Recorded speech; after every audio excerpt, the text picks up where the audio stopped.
This is the Out of Time Film Podcast, where your hosts Tom and John discuss everything from blockbuster films to TV and games like there's no tomorrow.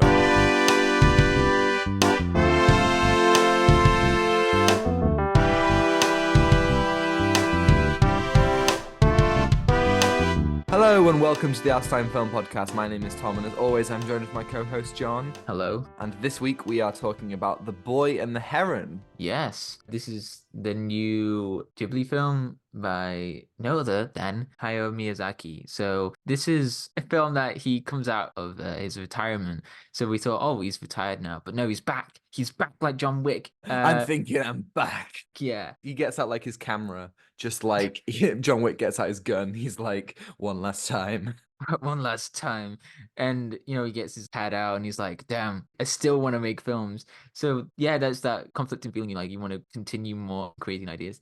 And this one was an experience. I value it so much. And it was just a film that was in the right time. I was so happy leaving the cinema and I was like, wow, what did I just watch? And you have to process a lot of things, what happened in this film. And I gotta say, this one just really blew my mind about its world building and the story that it was trying to go across with multiple themes. But this one really struck me with a lot of things, which we'll go into.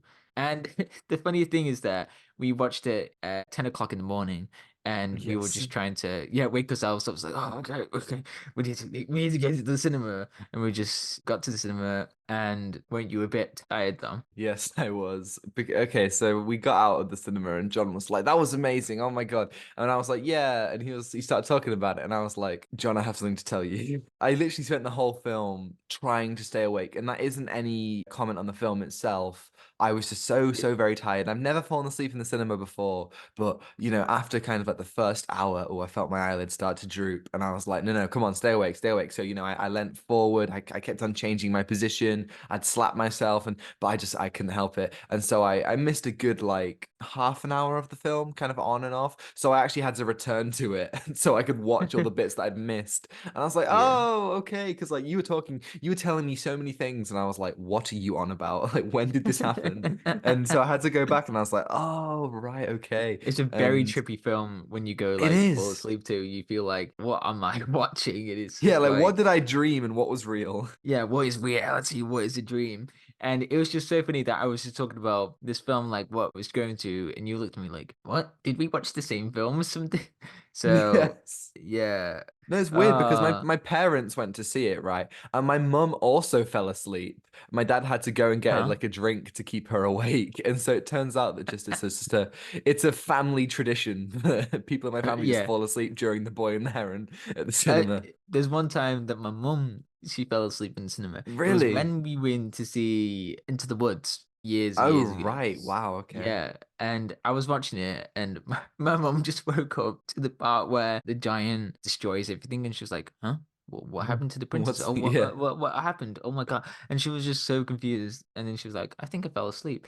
And the crazy thing is, how do you fall asleep in the cinema? I mean, it's dark. It's just like, but there's a massive screen right in front of you. Also, it's loud. Like how it's loud. Imagine you go see, like, I used to go watch a lot of films with my grandparents, and we'd see like a lot of comic book films. And I remember going to see Age of Ultron, and my grandpa just kind of fell asleep. And I'm like, how do you fall asleep during like the third act of a Marvel movie? Like, come on. Imagine falling asleep like to 1917. You're just like, yeah, exactly. Me, and you just hear like a war going on. You just get like woken up by an explosion. And just like, okay, I'm in the cinema. Anyway, The Boy and the Heron. The Boy and the Heron. Full spoilers ahead. Yes, full spoilers. We won't talk about being sleepy here. Okay. Yeah. Tell us the plot, John. Okay, Mahito, a young 12-year-old boy, struggles to settle in a new town after his mother's death. However, when talking to a Heron, informs Mahito that his mother is still alive. He enters an abandoned tower in search of her, which takes him to another world. Interesting. So I want to start just kind of briefly. What's your experience with Ghibli films? Like, what have you seen? What are your favorites? So I've watched 3 Ghibli films, and I feel like I haven't watched enough. Yeah, Because I'm the same. there's loads that I want to watch, like Princess Mononoke, Howl's Moving Castle. That's one thing I need to watch as well. But I absolutely love My Neighbor Totoro, Spirited Away, and Kiki's Delivery Service. Like those are just the ultimate vibes to watch those type of films, and I love it so much. And this one just took me somewhere. Like it was so surreal. You could get really lost into this film with like lot of detail and the really hard hitting themes for this film that I really never seen in Ghibli films, but I have to watch more than 3. I absolutely love how the film just dealt with these themes and how it explored it in such a magic realism type of way. And the music really emphasized this whole world that Mahito is experiencing. And yeah, I can't wait to talk about the themes. But what do you think, Tom? Yeah, I mean, I agree. I also have watched. I've seen a couple more than you. I've seen Howl's Moving Castle, Ponyo,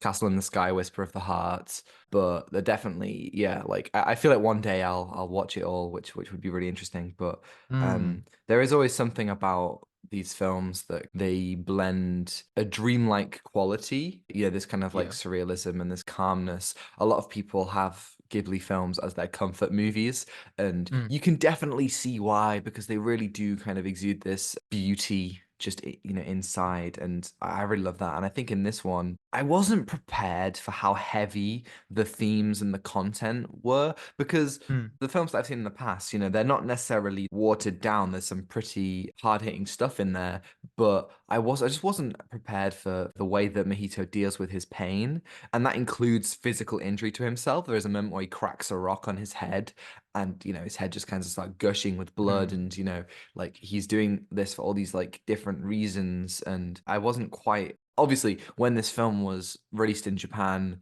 Miyazaki was very, very, very adamant that we don't want any promotion, we don't want any advertisement. And I followed that as closely as I could. Apart from a couple of pictures, I didn't know a single thing about this. So I didn't know that it was yeah. set in wartime. But I think it's interesting Yeah. how it's a manifestation of how children at that point deal with loss and grief. Like Mihito, he tries to be very stoic. He even wears like a little like war uniform kind of thing. The whole time he's trying to deal with his emotions by being strong, by being an adult. And I thought it was just very, very interesting to see that in such a mature way, because Ghibli films are very, very mature. Obviously, I've only seen like 7 of them, but I didn't think that I could see something different. I didn't think that this would be so much more hard hitting, because it's a very similar thing to Spirited Away. In Spirited Away, the main character is moving to a new place, and she deals with that in a kind of like sulky, childish way. But the way that Mojito deals with it is so much different. It's a way that kind of pushes emotions down and wants this kind of release of physical pain to get himself out of situations, and to also kind of try to express what he feels. And I thought that was so fascinating.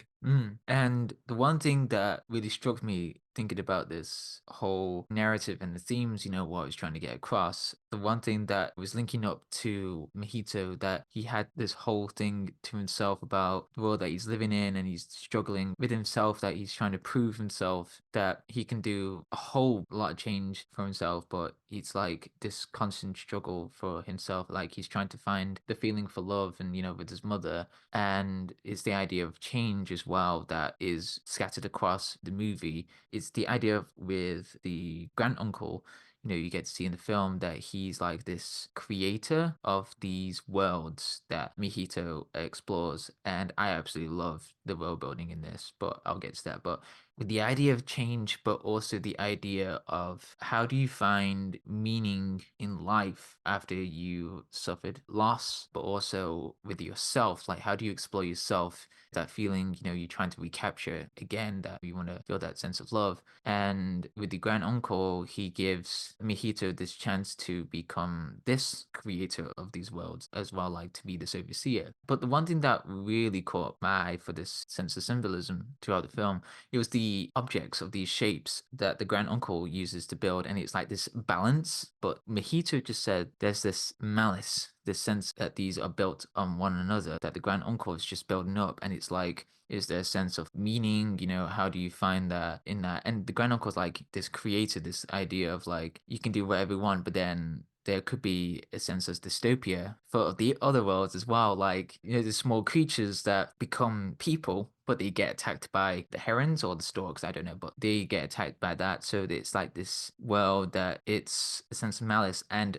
what Mojito has to believe himself that you can find meaning in that. It's just like the idea of there's love, self-love as well, that he explores, especially with Mojito's father, Nazgul. He believes that he could have this mother figure as well. And I thought that was really powerful. He has to explore these different worlds and, have to say that there's nothing he can change about the world that he's living in, but what he can do is find meaning. And it's like this thing, with war, it suffered loads of loss, but there is meaning. And I really like that. And it should have been called How Do You Live? Because that's the Oh, main yes. thing with this film, that how do you find all of those meanings in life and how do you live it? Yeah, I just don't understand why, because the original Japanese title, How Do You Live, is perfect. It is exactly a representation of what the film is about, of its themes, and the choice to not use that is stupid, really. It's stupid because it's called The Boy in Heron, and it's just It's like, come on. I saw someone say that The Boy and the Heron sounds like a childish animated film, whereas yeah, How Do You Live sounds like something more mature.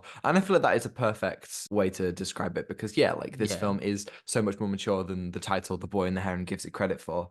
I think that Granduncle is interesting because he's a representation of the ways that one can be consumed by an idea and let it define them until they grow old. Like he tries to impose yes, upon Mojito. Like he doesn't understand that the things that he puts such significance on, like the balance of life, that's not what life is about. It's not about keeping that balance. The film, it asks how do you live, and it argues that being bound up by strict rules is what kills your soul. That's what kind of yes, kills Granduncle, really, is that he's kind of so bound up by keeping a balance instead of experiencing things one step at a time.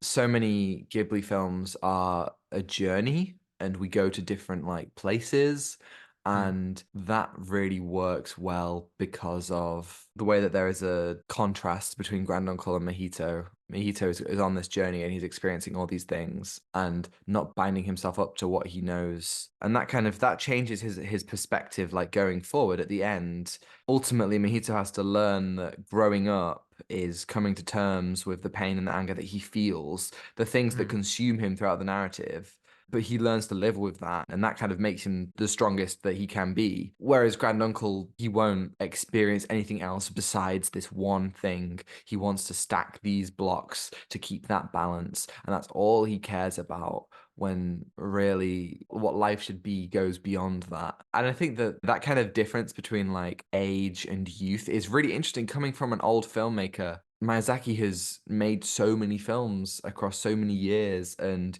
he's seen so much and defined so many different storytellers, and yet he doesn't feel out of touch. He doesn't feel like somebody of a different generation who doesn't understand. He still kind of gets it right on the pulse, which I yeah. thought was brilliant because you never want to see such auteurs lose their step. But he proves that even though he retired, he's still on top of his game. Yeah, and the fact that there's stories that he continues to write, and it's like there's a lot of parallels, and motifs that you see in this film that can be seen across his filmography, with the idea of like this journey that we're going through, but it's like a more mature journey that we're experiencing with Mojito, and like it's like this culmination of what Miyazaki has been doing over the years, with his stories and with the animation, and we feel like that was something that it comes out with retirement, but it's like this idea why we love the Ghibli films, and it's just like this feeling of nostalgia, this feeling of escapism that he creates.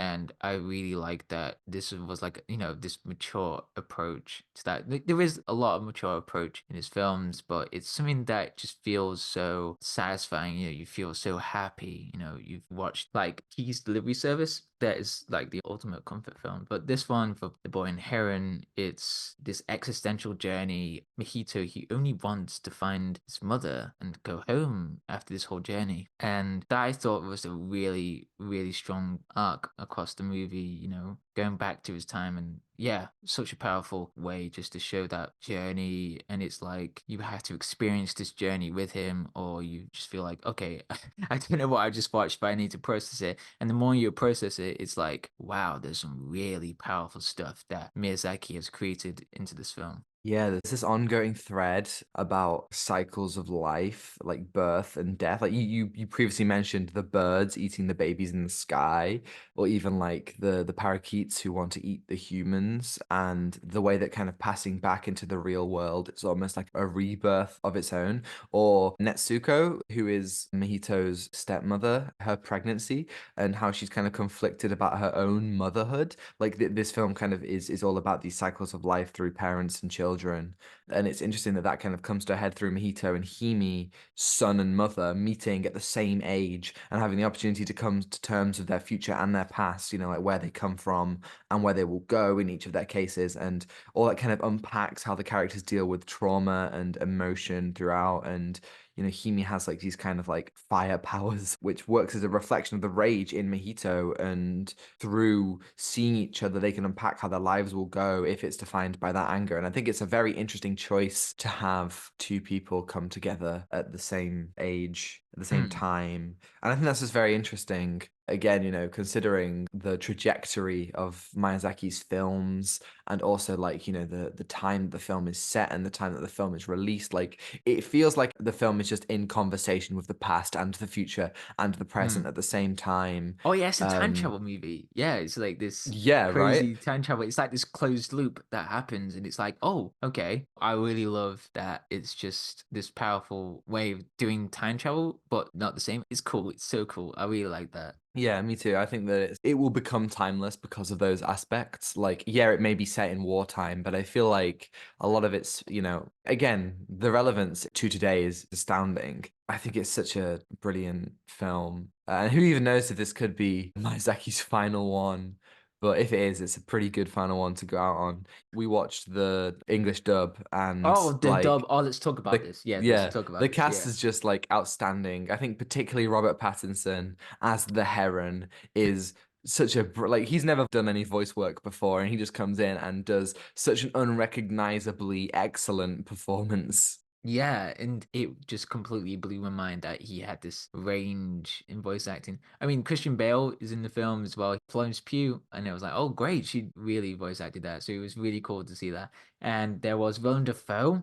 Willem Dafoe was in this film as well, and Dave Yes. Bautista, Mark Hamill, Karen Fukuhara, and it's so Hold interesting up. that. You're forgetting the goat, Gemma Oh, Chan. Gemma Chan is in Gemma it. Chan, yes, Yeah, she the plays goat, Netsuko, just like Natsuko. absolutely. Oh, And I feel like that's kind of like the one criticism I have. This is actually what you said after the cinema. And so when I rewatched it, because as I said, I did fall asleep, I had this in mind. And I do think that you're right. Netsuko as a character, her role in it with her pregnancy and with her role as Mahito's stepmother, it's not as developed as it could be. And yes. I think it's a bit of an extra shame because Gemma Chan is the goat. And really is a fantastic, fantastic actor who you can always give more to Gemma Chan. Yes, I agree. And I wish there was more. I mean, it was explored with the grand uncle in terms of like some really subtle stuff about him. And, he's obsessed with this tower before he became the grand uncle. But I wish there was more things to explore with the grand uncle because I thought, how powerful is he? What does he do? Like, what is his place in this role, in this world? So I agree with those two things. Oh, and the other issue was that we could have gotten more with Natsuko in the end of the film, like to wrap up, this feeling for like Mahito sees her as a mother figure. And I think that there was more things to develop with that. And the film just ended It did. abruptly. It just Like, it just was like boom. It's boom, over okay, now. we're Bye. over now. So we don't get like a nice wrap up to maybe the arcs or maybe with Natsuko and Mahito, in terms of like coming to terms with it together. And yeah, it just really surprised me. I was like, oh, so yeah, there was those issues that we could explore, but the film just really took me by surprise, like especially when we went to go into the second act, which was, when Mahito goes to the completely different world with the phantom ships and like with the Mm, water, and it's like meeting Florence Pugh's character that we get to see a yeah. younger version of. But I really love that introductory, like this With the world. fish. Like Oh this is yeah, This is around about the time that I started to doze off, and I just have a memory of waking up and the fish being gutted on screen. You see like all of like the kind of like insides like coming out, and I just remember being half asleep and just looking at you, and you just looking absolutely disgusted, and then I fall asleep again, and it's like that's the one memory that I have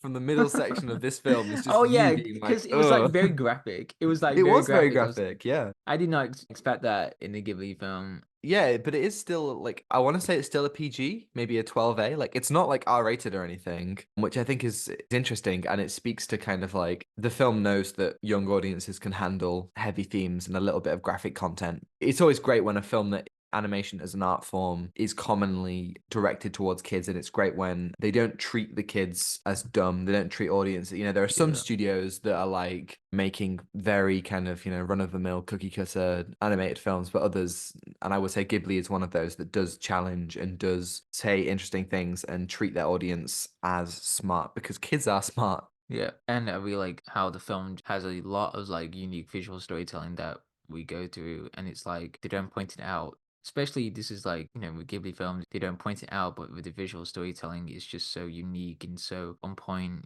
that you're trying to explore. And that is the unique thing about Ghibli films. I watched this film and Wish pretty close together, and no, it won't come as a surprise to anyone that this film was leagues ahead of Wish, which I thought was fine if anyone's interested. But we covered It's like plenty Hydrogen of Bomb this and Coughing Baby. Coughing This is Baby. like- Yes, it really was.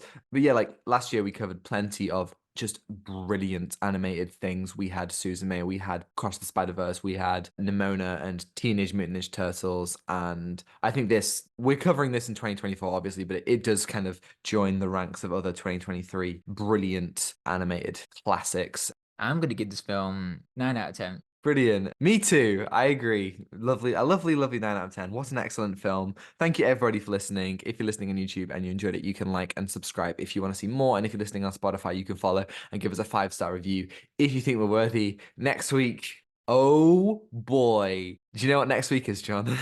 Is it from the Morbius films? Oh yeah, it's Madam Web. Wow, Oh, the film God. that I watched the trailer and I was This is your most anticipated film of the year. yeah. Woohoo! Woo, Yeah, Madam Web. Yeah, so you can send us an email at ourtimefilmpod@gmail.com. Let us know your thoughts on Madam Web. Ask us any questions. We'll answer it right here on the podcast next week. Yeah, so you can follow us on Instagram at Out of Time Film Pod to see our incredible thumbnails from Zain Afzal, on Twitter for more thoughts from Tom, and TikTok to see edited clips, which are all on Instagram Reels and YouTube Shorts. And you can find links to that all in the description below. Thanks to Jones-Meyer for the excellent theme, and Ronan Phillips for vocals as always. And I think that's everything. And Wonderful. Wonderful! If you haven't seen it, please do. It's such an amazing film. Take what you're given. Give nothing back. Goodbye. Goodbye.